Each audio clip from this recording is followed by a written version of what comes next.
Class 12 हमारा जो अगला टॉपिक है ये एस्केरियासिस पे है। देखो, आपके सिलेबस में जो डिजीजेस वाला चैप्टर हम इन दिनों पढ़ रहे हैं, इसमें 2 वर्म इन्फेक्शंस हैं, जिनमें एक एस्केरियासिस और एक फिलेरियासिस है। इन दोनों को हम आज लेंगे। फिलहाल हम एस्केरियासिस की बात करें। ये एस्केरियासिस क्या है? एस्केरियासिस एस्केरिस लम्ब्रिक्वाइड जो है, उस वर्म की वजह से होता है। यह एस्केरिस लम्ब्रिक्वाइड, जिसे हम लोग कॉमन राउंड वर्म कहते हैं, उसकी वजह से ये एस्केरियासिस जो है वो एक इंसान के अंदर जो है डेवलप होता है। एस्केरिस लम्ब्रिक्वाइड एक निमेटोड है, एक राउंड वर्म है, बड़ा कॉमन सा है। इसमें सेक्सेस सेपरेट होते हैं और ये एक मोनोजेनेटिक पैरासाइट है। यानी ये वर्म जो है ये एक मोनोजेनेटिक पैरासाइट है। मोनोजेनेटिक पैरासाइट का मतलब होता है कि ये अपना लाइफ साइकिल एक ही होस्ट में कंप्लीट कर सकता है।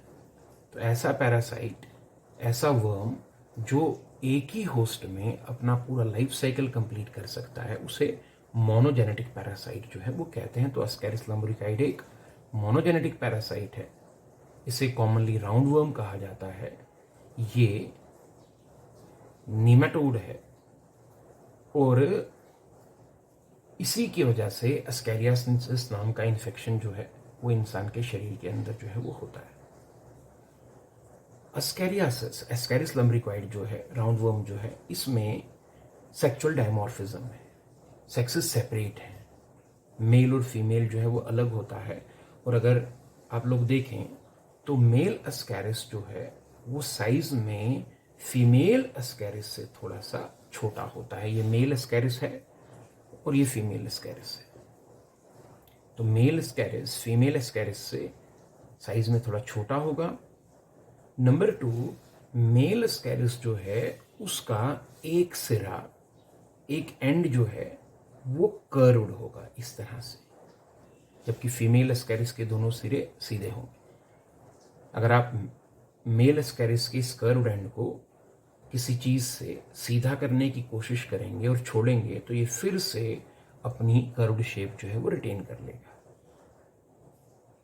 तो साइज में छोटा होना, एक एंड कर्व्ड होना, ये पहचान है मेल एस्केरिस की। इसका मतलब एस्केरिस में सेक्सेस सेपरेट भी और इनमें सेक्सुअल डायमॉर्फिज्म जो है वो भी देखने को मिलता है।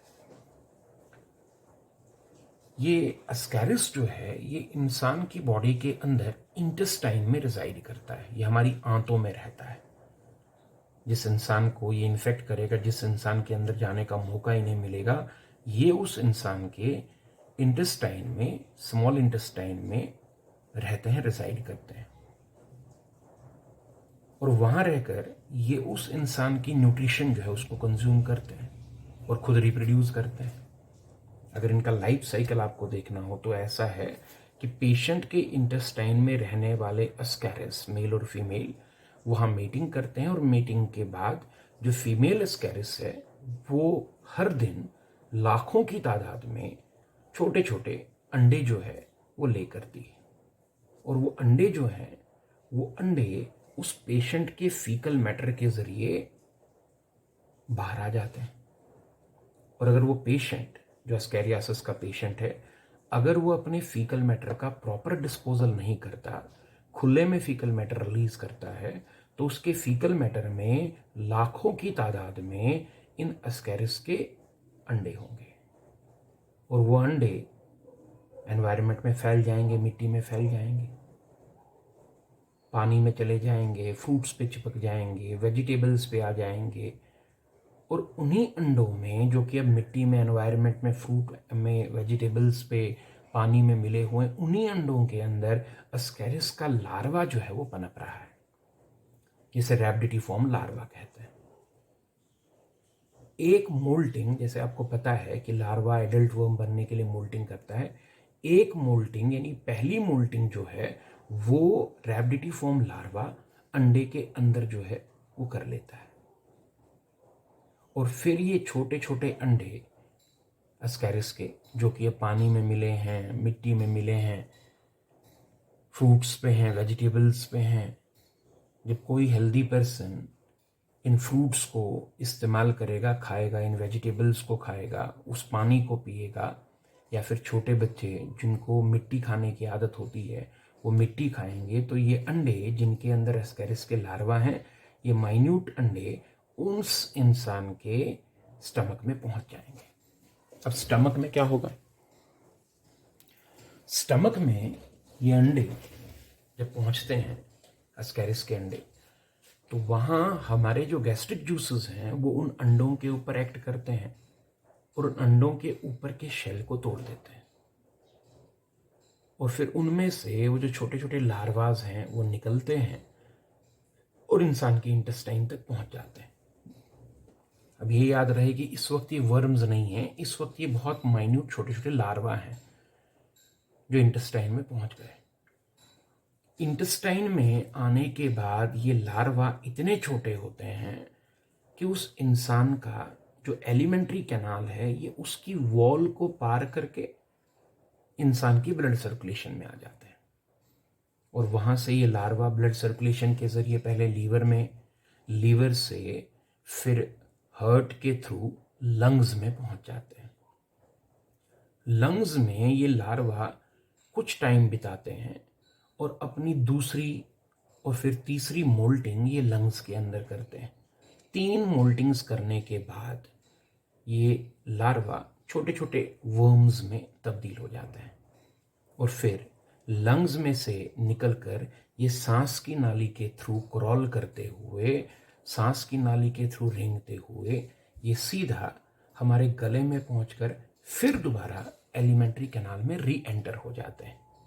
एक बार अंडों की शक्ल में गए, अंडे पेट में गैस्ट्रिक जूसेस के इफेक्ट से टूटे, लार्वा निकले, इंटेस्टाइन में पहुंचे, एब्जॉर्ब हुए ब्लड सर्कुलेशन के जरिए लीवर, लीवर से हार्ट, हार्ट से लंग्स, क्योंकि ब्लड सर्कुलेशन का रूट ही यही है, लंग्स में पहुंचे, और लंग्स में दूसरी तीसरी मोल्टिंग करके ये छोटे छोटे वर्म्स बन के सांस की नाली के जरिए क्रॉल करके गले में पहुंचे और फिर री एंटर कर गए एलिमेंट्री कैनाल में, और सीधा स्टमक से होते हुए अब फिर इंटेस्टाइन में पहुंच जाते हैं।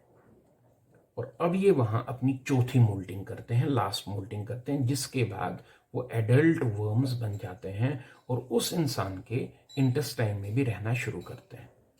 इस तरह से एक हेल्दी इंसान जो है एस्कैरिस के इन्फेक्शन को अपने इंटेस्टाइन तक पहुंचा लेता है।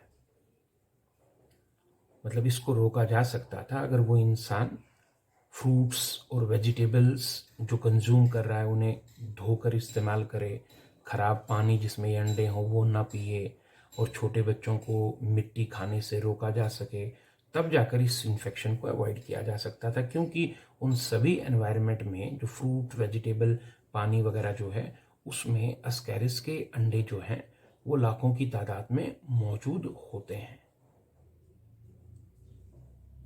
इसको अवॉइड करने का एक और तरीका था कि जिस इंसान को एस्कैरियासिस का इन्फेक्शन ऑलरेडी है वो अपने फीकल मैटर का प्रॉपर डिस्पोजल करे, वो उसे खुले में रिलीज ना करे। तो फीकल मैटर का प्रॉपर डिस्पोजल एस्कैरियासिस के इन्फेक्शन से बचा सकता है बाकी लोगों को। और नंबर 2, फ्रूट्स वेजिटेबल्स को धोकर खाना, पानी साफ लेना, पानी उबाल कर पीना, बच्चों को मिट्टी खाने से रोकना, इन सब चीज़ों से भी एस्कैरिस के इन्फेक्शन से बचा जा सकता है। एक बार किसी इंसान के स्मॉल इंटेस्टाइन में एस्कैरिस का इन्फेक्शन शुरू हो गया, वो कैसे शुरू होता है वो आपको बताया, उसके बाद फिर उस इंसान को इसकी कॉम्प्लिकेशंस जो हैं, इसकी परेशानियां जो हैं वो झेलनी पड़ेंगी। अब एस्कैरियासिस में प्रॉब्लम्स क्या क्या होती हैं, ज़रा ये देखें कि ये वर्म जब स्मॉल इंटेस्टाइन में रहेगा तो वहाँ क्या दिक्कतें पैदा करेगा। नंबर 1, माल न्यूट्रिशन। जब कोई एस्कैरिस वर्म इंसान के स्मॉल इंटेस्टाइन में रहेगा तो उसके बाद क्या होगा, जो भी वो पेशेंट खाता है, जो भी न्यूट्रिशन वो लेता है, उस न्यूट्रिशन का एक बड़ा हिस्सा ये वर्म्स जो हैं वो कंज्यूम कर जाएंगे।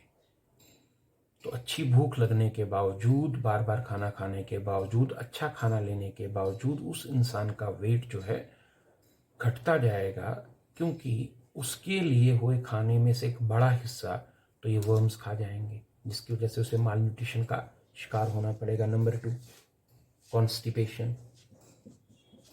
या स्कैरिस वर्म्स जो होते हैं, कई बार स्मॉल इंटेस्टाइन के अंदर ये आपस में उलझकर एंटेंगल होके एक बड़ा सा मास बना देते हैं, गुच्छा बना देते हैं और स्मॉल इंटेस्टाइन को ब्लॉक कर देते हैं, जिससे फीकल मैटर का नीचे उतरना मुश्किल हो जाता है और इंसान को पेट दर्द और कॉन्स्टिपेशन जो है, वो वाली प्रॉब्लम जो है वो शुरू हो जाती है।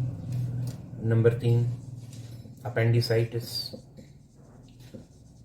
कभी कभी ये स्कैरिस वर्म्स जो हैं, उनमें से कोई एक आधा स्कैरिस वर्म लार्ज इंटेस्टाइन की तरफ जाके अपेंडिक्स के अंदर घुस जाता है और अपेंडिक्स में इन्फेक्शन का कॉज बनता है, जिससे अपेंडिक्स में पेन डेवलप होती है। इसको अपेंडिसाइटिस कहते हैं। Number 4, obstructive jaundice.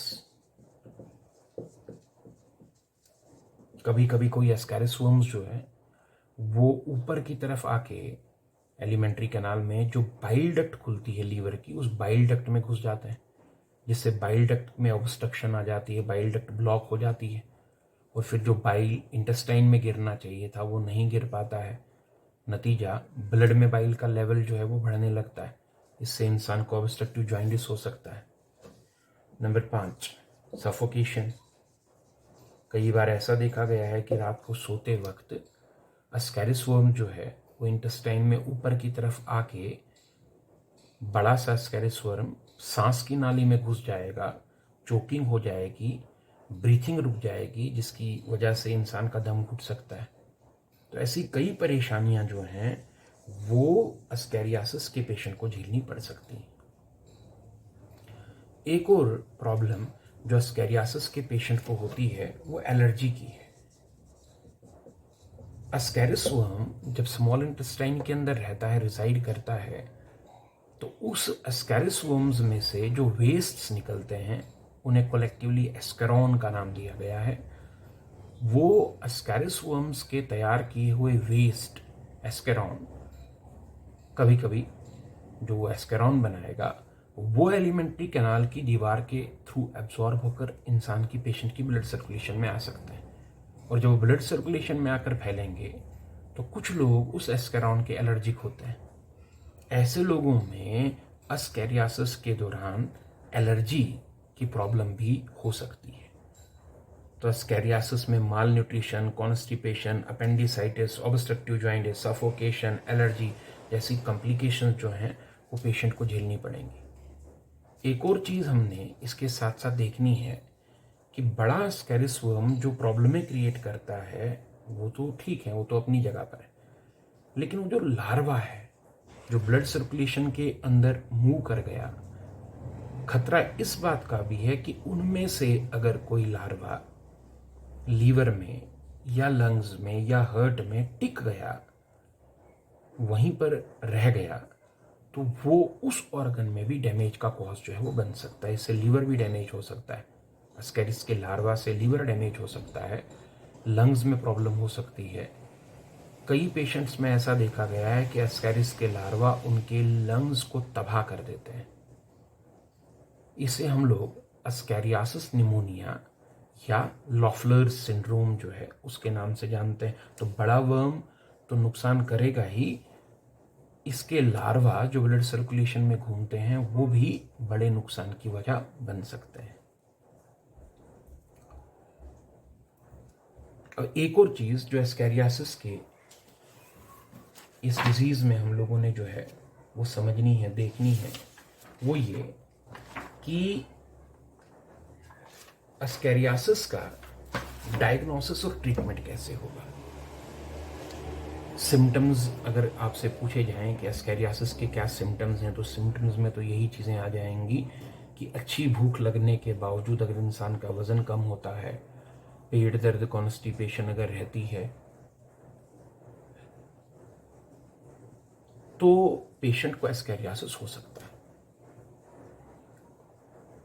अब इसको कंफर्म करना कि एस्कैरियासिस है या नहीं, इसका डायग्नोसिस कैसे किया जाता है? एक तो वर्म डिटेक्शन है। इसका डायग्नोसिस कैसे किया जाएगा? एस्कैरियासिस का डायग्नोसिस कैसे किया जाएगा? एक है वर्म डिटेक्शन। वर्म को देखकर, तो वर्म कैसे दिखेगा? जिन इंसानों में एस्कैरियासिस होता है, जिनके स्मॉल इंटेस्टाइन में एस्कैरिस बैठे होते हैं, ये देखा गया है कि उनके फीकल मैटर के साथ कभी कभार एक आधा वर्म बाहर निकल आता है। तो जिस इंसान के फीकल मैटर में एस्कैरिस वर्म दिख रहा हो निकलता हुआ कभी, तो इससे पता चलता है कि उसको एस्कैरियासिस से अंदर और भी ऐसे कई वर्म्स होंगे। या फिर एक्सरे, इंसान के इंटेस्टाइन का एक्सरे उठाकर भी ये पता चल सकता है कि उसके इंटेस्टाइन में एस्कैरिस वर्म्स तो नहीं है। बट ये जो एस्कैरियासिस को डिटेक्ट करने के लिए इंटेस्टाइन का एक्सरे उठाया जाता है, उसमें पेशेंट को पहले बेरियम इमल्शन नाम का एक केमिकल जो है वो पिलाया जाता है। तो बेरियम इमल्शन पिलाकर फिर उसके बाद उसका एक्सरे उठाया जाता है, और अगर इंटेस्टाइन में वर्म हुए तो वो एक्सरे में आ जाएंगे। तो वर्म डिटेक्शन से एस्कैरियासिस का डायग्नोसिस किया जा सकता है, या फिर एग डिटेक्शन से। अब ये एग डिटेक्शन क्या होता है? पेशेंट का थोड़ा सा फीकल मैटर हम लोग एग्जामिन करते हैं अंडर माइक्रोस्कोप, और उसमें अगर एस्कैरिस के अंडे दिख जाएं तो उससे ये कंफर्म होता है कि पेशेंट को एस्कैरियासिस है। तो मान लीजिए कंफर्म हो गया कि पेशेंट को एस्कैरियासिस है, तो फिर उसका ट्रीटमेंट क्या होगा? एस्कैरियासिस के ट्रीटमेंट के लिए जो एंटी हेलमिंथ ड्रग हम लोग इस्तेमाल करते हैं उसे पिप्राज़ीन कहते हैं। पिप्राज़ीन इसकी ड्रग ऑफ चॉइस है, कॉमन ड्रग जो एस्कैरियासिस के इन्फेक्शन के लिए इस्तेमाल की जाती है वो पिप्राज़ीन है। और इसके अलावा बाइफीनियम हाइड्रोक्सी नेफ्थोएट नाम की ड्रग जो है उसका इस्तेमाल जो है वो भी किया जाता है। मार्केट में ये जो एंटी हेलमिंथ ड्रग्स हैं, एस्कैरिस के खिलाफ इस्तेमाल होने वाली दवाएं हैं, ये अलग अलग नामों से एल्बेंडाजोल, मेबेंडाजोल, थायाबेंडाजोल, इन नामों से जो है वो बिकती हैं। लेकिन साल्ट जो है उन ड्रग्स का, उनमें जो मेन दवाई होती है वो पिप्राज़ीन या फिर बाइफीनियम हाइड्रोक्सी नेफ्थोएट होता है। This is all about infection of ascariasis.